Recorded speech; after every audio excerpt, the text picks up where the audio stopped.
Warahmatullahi wabarakatuh. Selamat siang, salam sejahtera bagi kita semua. Salam, Om Swastiastu, rekan-rekan media sekalian. Saya Letnan Jenderal TNI Suharyanto, Kepala BNPB. Ini hari pertama di tahun 2024. Langsung tadi malam karena di pergantian tahun ya, ternyata ada gempa pukul 8 lebih ya, 20 lebih. Ya, 20.35. Semula kita perkirakan tidak berdampak signifikan ya, karena yang 4,1 skala Richter. Ternyata kemudian ada gempa susulan 4,8 skala Richter, itu yang besar ya. Sebetulnya ada 5 gempa, tapi yang lainnya kecil-kecil. Pak Presiden langsung memerintahkan saya untuk segera datang ke sini, Pak Presiden Joko Widodo. Tadi kita sudah rapat koordinasi, ada beberapa langkah yang harus kita lakukan.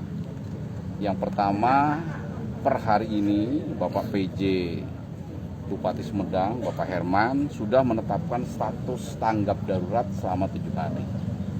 Artinya dengan tanggap darurat, pemerintah pusat lewat BNPB mengerahkan segala sumber daya yang dimiliki untuk membantu penanganan bencana secara komprehensif. Yang awal, dukungan awal yang diberikan ya, yang pertama kita memberikan dukungan operasional sejumlah uang sebesar 350 juta rupiah untuk digunakan selama seminggu ini ya, untuk makan, mungkin untuk MCK, untuk kebutuhan-kebutuhan dasar masyarakat terdampak, termasuk juga untuk operasional pasukan TNI Polri, relawan, BPBD dan sebagainya.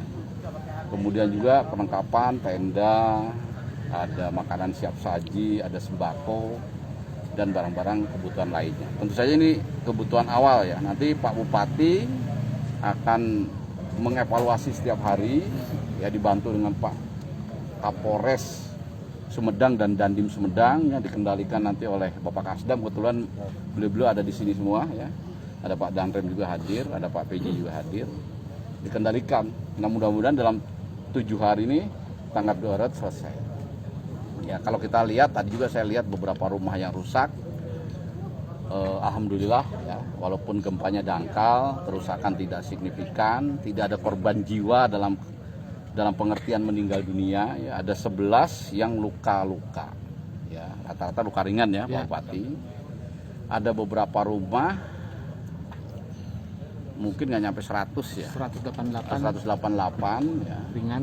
Tapi dibagi kategori itu berat, ringan, sedang.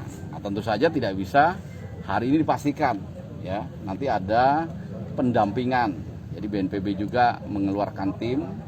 Yang pertama yang tanggap darurat ini membentuk posko penanganan darurat ya. Nanti Bupati juga akan membentuk satgas, apakah nanti dipimpin oleh Dandim, Kapolres atau mungkin pejabat di bawahnya, nanti tergantung situasi di lapangan. BNPB juga akan mendampingi ya.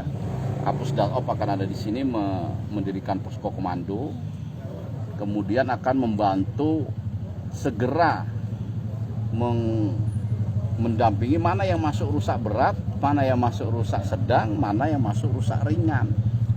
Dan ini kami tadi sepakat tidak menunggu tanggap darurat hari ke-7 selesai, tetapi secara paralel, jadi kerjanya sama-sama, sehingga pendataan ini bisa cepat ya. Dan nanti kalau datanya sudah masuk, segera, mudah-mudahan minggu depan begitu.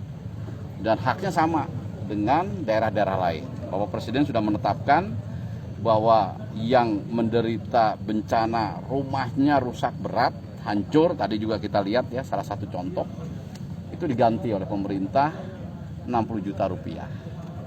Bagaimana bangunnya? Terserah yang mendapat bantuan. Bisa minta bantuan pihak ketiga, atau kalau dia punya kemampuan dibangun sendiri. Bagaimana kalau punya tabungan lebih? Boleh. 60 juta kan dari pemerintah.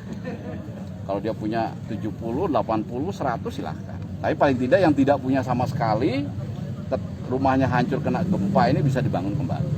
Itu ya. Kemudian yang rusak sedang, nah rusak sedang tadi kita lihat ya. Depan rumahnya bagus, belakangnya ternyata ambrol plafonnya. Nah, itu maksudnya rusak sedang. Itu dapat bantuan 30 juta. Kemudian mungkin ada yang rusak ringan mungkin gentengnya 100 jatuh gitu ya. Gimana tuh retak-retak.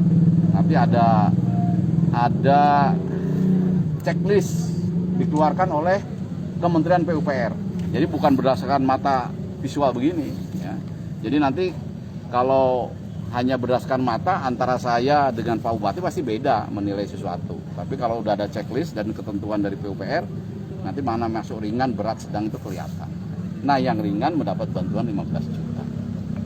Mudah-mudahan ya rekan-rekan media sekalian, ini bisa dilaksanakan dengan cepat ya, dan tepat.